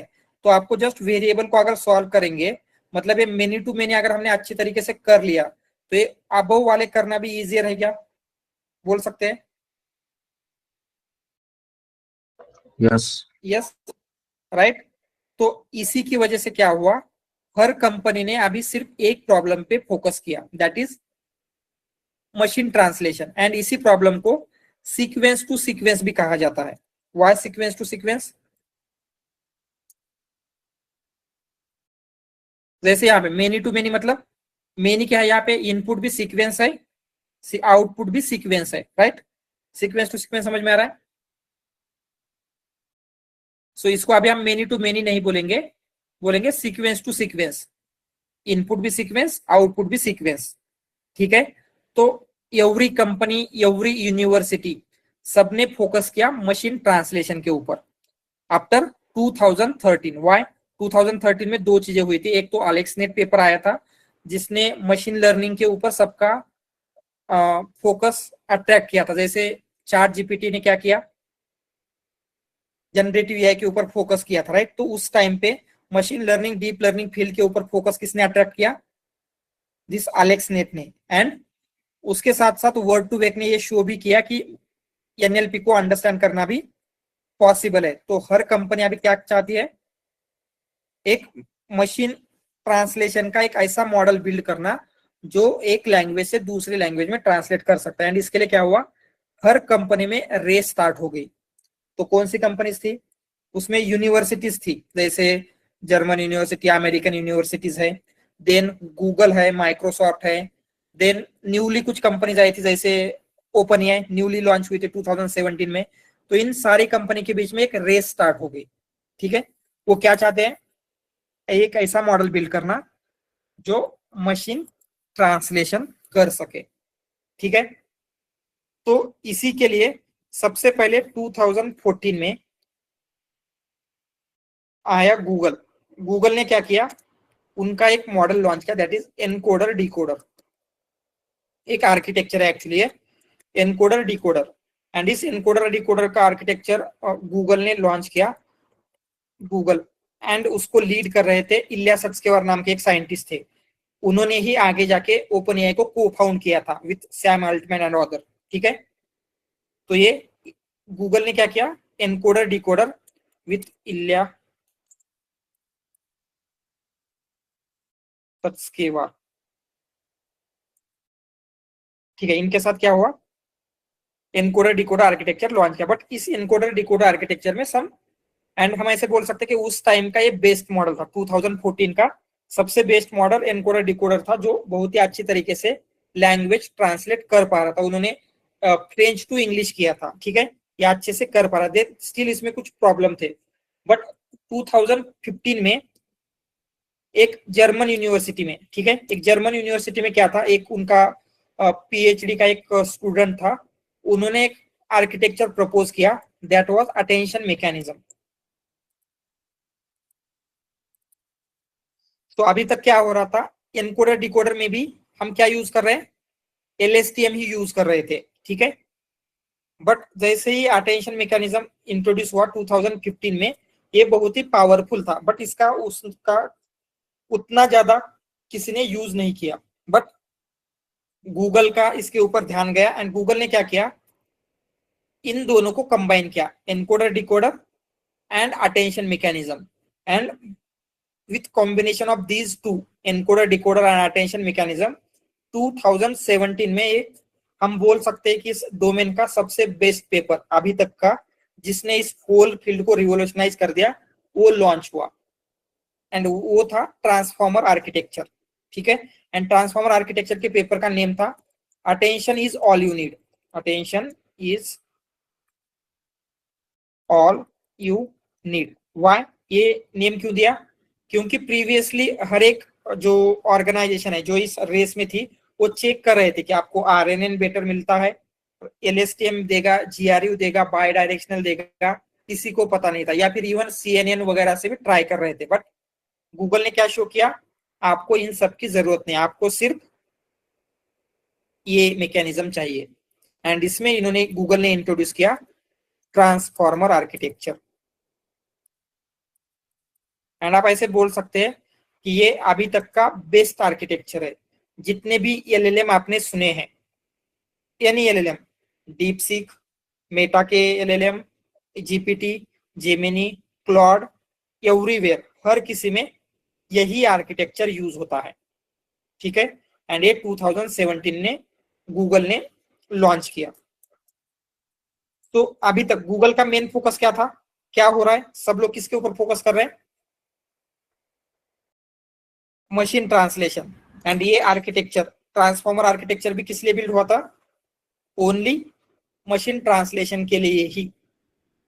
बट इसमें ऐसी कैपेबिलिटी थी, ये सिर्फ उस आप क्या है मशीन ट्रांसलेशन नहीं, बाकी के जितने भी एनएलपी के प्रॉब्लम है, क्या क्या एनएलपी के प्रॉब्लम है?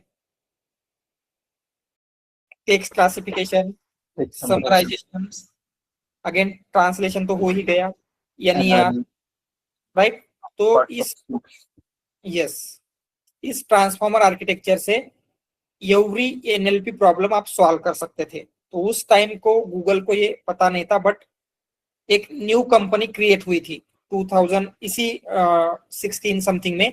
तो उस कंपनी ने क्या किया, 2018 में इस आर्किटेक्चर का थोड़ा सा पार्ट यूज करके, from inspiration of this architecture, उनका एक मॉडल लॉन्च किया, and that model was GPT, generative pre train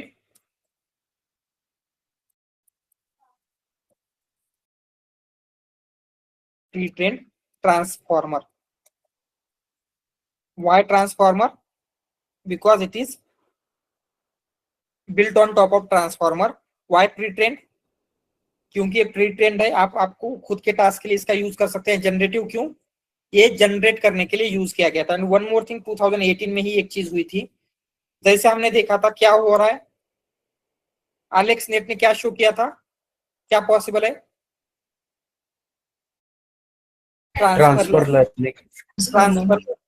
so NLP के डोमेन में अभी तक ट्रांसफर लर्निंग नहीं हो रही थी, राइट। तो 2018 में ही एक पेपर लॉन्च हुआ था, दैट इज यूएलएम फिट, उसको भी हम डिस्कस करेंगे, universal language model fine tuning. ठीक है, एंड ये 2018 में हुआ था। उन्होंने शो किया कि अगर आप लैंग्वेज, जेरेमी हावर्ड्स, एक्चुअली इनका जेरेमी हावर्ड का एक इनका यूट्यूब चैनल भी है, आप चेकआउट कर सकते हैं, बहुत ही अच्छी तरीके से ये कॉन्सेप्ट्स जो भी चीजें है वो एक्सप्लेन करते हैं। ठीक है, तो इन्होंने क्या शो किया, आपको लैंग्वेज मॉडलिंग करना चाहिए। सो लैंग्वेज मॉडलिंग वगैरह क्या है हम आगे जाके देखेंगे, बट आपको लैंग्वेज मॉडलिंग करना चाहिए। एंड जब आप सुनते हैं लार्ज लैंग्वेज मॉडल, ये this term come from here, language modelling. ठीक है, तो लैंग्वेज मॉडल से क्या हो सकता है, आप ट्रांसफर लर्निंग कर सकते हैं। एंड इसी का यूज करके फर्स्ट ट्रांसफर लर्निंग करने वाला एनएलपी के डोमेन का मॉडल लॉन्च हुआ, दैट वाज जीपीटी। एंड यही जीपीटी आगे जाके जीपीटी 2, जीपीटी 3, अभी जीपीटी 5.4 आया है newly, and it is based for chat GPT also. ठीक है, 2018 में ही इन दोनों से इंस्पायर्ड होके, जीपीटी से इंस्पायर्ड होके, फ्यू मंथ्स के गैप से गूगल ने उनका एक मॉडल लॉन्च किया, that is BERT, bidirectional encoder representation from transformer. ठीक है, सो इनका कंपटीशन अभी भी चल रहा है। देन क्या हुआ, ये चल रहा था, इनके बीच में बहुत सारी चीजें हुई, बट मेन ट्विस्ट कब आया? इन नवंबर 2022 क्या हुआ? वहां पे लॉन्च हुआ chat GPT, and chat GPT launch हुआ था विथ जीपीटी 3.5 मॉडल। तो चैट जीपीटी क्या है? एक एप्लीकेशन है, हर किसी ने यूज किया है, राइट? तो वहां पे आप नेचुरल लैंग्वेज में चैट कर सकते हैं, नेचुरल लैंग्वेज में आपको आंसर मिल रहा है। एंड ये एप्लीकेशन इतना पॉपुलर हुआ, within a few days हर कोई इसका यूज कर रहा था। एंड इससे क्या हुआ? हर किसी का ध्यान इस एआई के फील्ड में अट्रैक्ट हुआ। तो पहले यहाँ तक जो भी हो रहा था, बर्ड, जीपीटी, वेलमफिट, अटेंशन, इन सब के ऊपर कौन थे? ओनली जो रिसर्चर है या फिर जो एकेडमिक्स है, जिनको इनके फील्ड में रिसर्च वगैरह कर रहे हैं, उनको ही ये पता चलता था कि जीपीटी मॉडल है, बर्ड मॉडल है, ऐसा कुछ फील्ड में हो रहा है। बट जीपीटी से क्या हुआ? चैट जीपीटी से इवन जनरल पब्लिक तक ये एप्लीकेशन पहुंच गया। एंड इसके बाद हम बोल सकते हैं कि एक सुनामी आ गई इन एआई डेवलपमेंट। हर किसी कंपनी ने खुद का मॉडल डेवलप करना स्टार्ट किया। एंड अभी हम देख रहे हैं with in 3 years, right? November 23, 4, 5, right? अभी 6 मतलब 3.5 years में क्या हुआ है? इस फील्ड ने कंप्लीटली सारी फील्ड्स को रिवोल्यूशनाइज कर दिया है। आप कोई भी कंपनी देखेंगे उसमें उनको एलएलएम एआई इंटीग्रेट करना ही है, तो उसके लिए डिमांड बढ़ गई, ऑल दिस थिंग्स। सो हम यही देखने वाले, we will start from here, क्योंकि हमने ये सारी चीजें देखी हुई है यहाँ तक। तो हम क्या करेंगे? एनकोडर डिकोडर से स्टार्ट करेंगे, अटेंशन मैकेनिज्म, देन ये ट्रांसफॉर्मर का आर्किटेक्चर देखेंगे, यूएलएमफिट, जीपीटी, बर्ड, सब कुछ देखेंगे। देन जो भी ये प्री ट्रेन्ड मॉडल है, जैसे जीपीटी के मॉडल है, क्लॉड के मॉडल है, जेमिनी के मॉडल है, इन मॉडल का यूज करके आपके कंपनी के स्पेसिफिक एप्लीकेशंस आप कैसे बिल्ड कर सकते हैं। उसके लिए बहुत सारी चीजें है लगती है आपको प्रॉम्प्ट इंजीनियरिंग चाहिए, आपको एजेंटिक एआई डेवलप करना चाहिए, आपको रैग आना चाहिए, आपको ऑर्केस्ट्रेशन आना चाहिए, देन अभी न्यूली एमसीपी वगैरह ये सारी चीजें आ रही है, right? All the thing we will cover. तो आपको एक इंटरव्यू क्रैक करने के लिए प्लस कंपनी में जाके नॉट जस्ट सर्वाइव, आपको वहां पे जाके थ्राइव करने के लिए जो भी चीजें चाहिए, ऑल द थिंग्स आने वाले नेक्स्ट 2.5 to 3 months में हम कवर करेंगे। ठीक है? तो ये जो सारी हिस्ट्री है यहाँ तक, मतलब आज तक हम कैसे पहुंचे, ये सब कुछ क्लियर है। सो फ्रॉम टुमारो ऑनवर्ड, जैसे मैंने कहा था, इवन दो आपको अभी तक का कुछ समझ में नहीं आया है, नो प्रॉब्लम। व्हाई? क्योंकि ये जस्ट आपको इंटरव्यू क्रैक करने के लिए चाहिए। मोस्ट ऑफ द चीजें आप कंपनी में जाके ये मॉडल्स वगैरह बिल्ड नहीं करोगे, मोस्ट प्रोबेबली नहीं। ठीक है? बहुत फ्यू कंपनी में हो सकता है आपको मॉडल बिल्ड करने पड़े, बट 95%, 99% भी बोल सकते हैं कि आपको कुछ नहीं करना है, जस्ट फॉर इंटरव्यू पर्पस ये चीजें आपको करनी है। बट आज के बाद जो भी हम देखेंगे, right, specifically after this one, यहाँ से नीचे वाला, ये आपको एक्चुअल में कंपनी में यूज होगा। एंड ऐसे कंसिडर कीजिए इस ट्रांसफॉर्मर आर्किटेक्चर के ऊपर एटलीस्ट एक क्वेश्चन तो आपको इंटरव्यू में 100% होगा, कोई भी इंटरव्यू हो। ठीक है? तो इसके आगे का जो भी है आपको फुल अटेंशन से कंप्लीट फोकस के साथ ये करना है। कुछ समझ में नहीं आता, इवन स्मॉल डाउट, वो क्लियर करके लेना है। ठीक है? एंड डेली आप ही मॉक की प्रैक्टिस करनी है, क्योंकि ये सारा पार्ट आपका जो एक्चुअल जेएनआई का पार्ट है, that we will start from tomorrow. ठीक है? Anything else, any other question?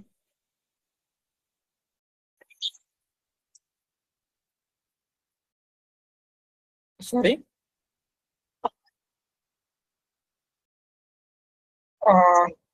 Yes, 1 month के बाद, मे बी यस, अप्रैल के फर्स्ट या फिर सेकंड वीक में बोल सकते हैं आप। ठीक है?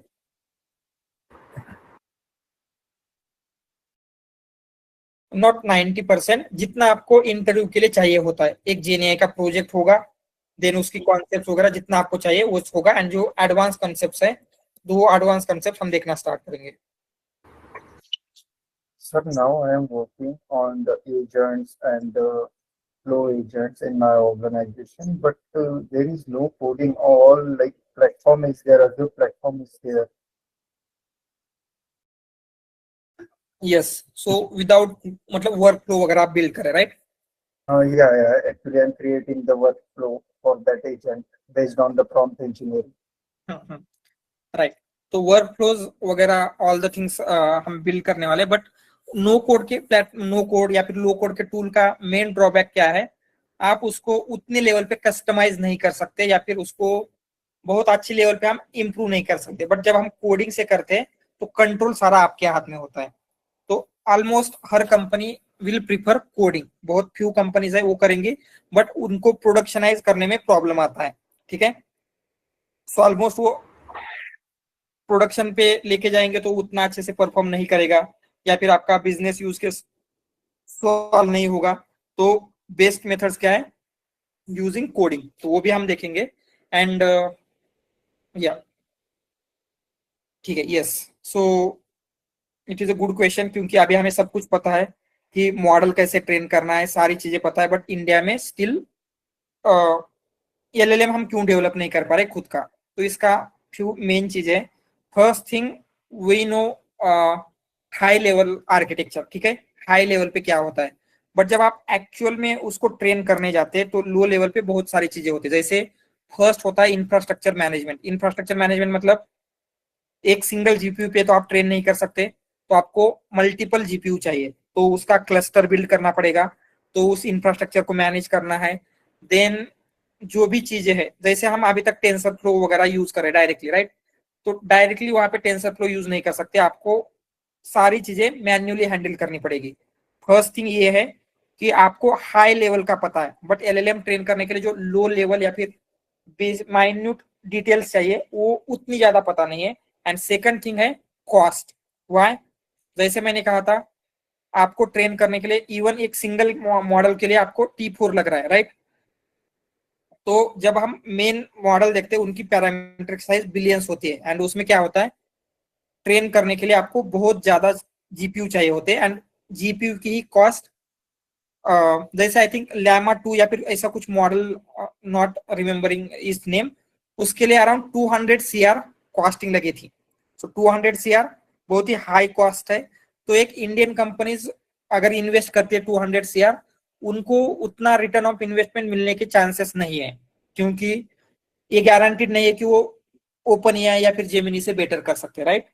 तो first thing costing, and second thing high level का आर्किटेक्चर तो पता है, बट सारी लोअर लेवल की डिटेल्स उतनी ज्यादा पता नहीं है। फॉर दिस टू रीजन उतना पॉपुलर अभी इंडिया में एलएलएम्स वगैरह खुद के नहीं आ पा रहे। ठीक है, एंड इवन आप देखेंगे तो इन सारे पेपर्स में मोस्ट ऑफ द इंडियन लोग हैं। अटेंशन का इस पेपर का जो मेन हेड जिन्होंने टीम को लीड किया था, Ashish Vaswani and other people, those are from India, right. And one more is there, I think उनका कुछ नेम है Niki something, she is from Pune, जिनका पीआईसीटी में पुणे से उन्होंने स्टडी किया है। इवन जीपीटी की टीम, बर्ड की टीम में भी क्या है, इंडियन लोग है, बट इंडिया में उतना इंफ्रास्ट्रक्चर एंड हम बोल सकते हैं कि फ्यूचर टेक्नोलॉजी के लिए उतना ड्राइव नहीं है।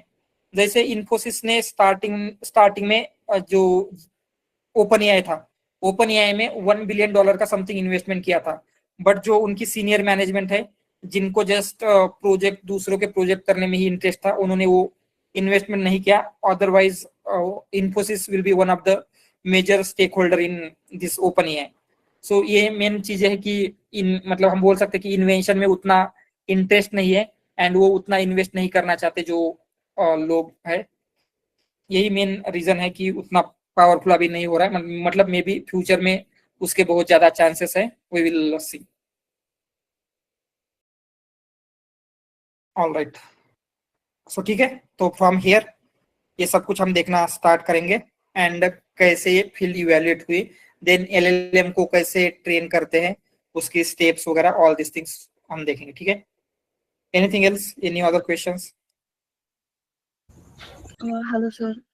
यस, कल के एक्चुअली इंटरव्यू में एक क्वेश्चन था कि LSTM की जो आउटपुट होता है एक लेयर का actually which is like H0, तो उसका एक्चुअली आउटपुट मैट्रिक्स के फॉर्म में होता है या फिर like vector? Matrix.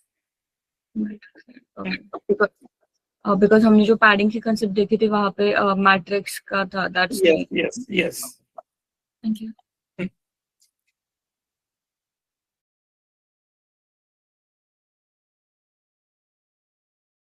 All right. So from your Sir, batch, yes. ये जो हमने प्रोजेक्ट देखा LSTM का, तो ये LLM के थ्रू भी हम कर सकते हैं ना, और वो कर कैसे करने का?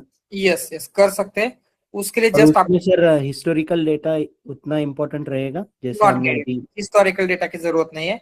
जैसे चैट जीपीटी को आप क्या कर सकते हैं, आप एक कंप्लेंट देंगे एंड बोलेंगे आउट ऑफ दिस 5 कैटेगरीज वो किस कैटेगरी का है वो दे देगा, ओके, राइट, राइट। तो लाइक आपको prompting.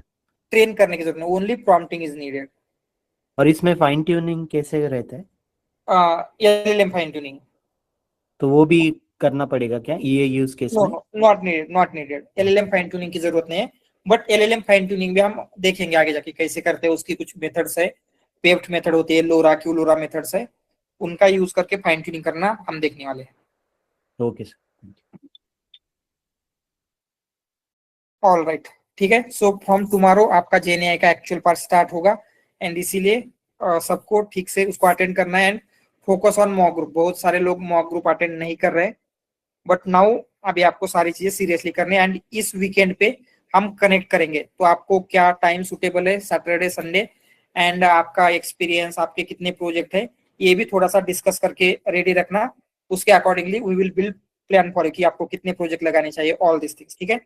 So this weekend we will connect and discuss about projects and your details, ठीक है। All right, okay then, अगर कुछ क्वेश्चन नहीं है we will stop here. Thank you everyone, bye, good night. Thank you, sir.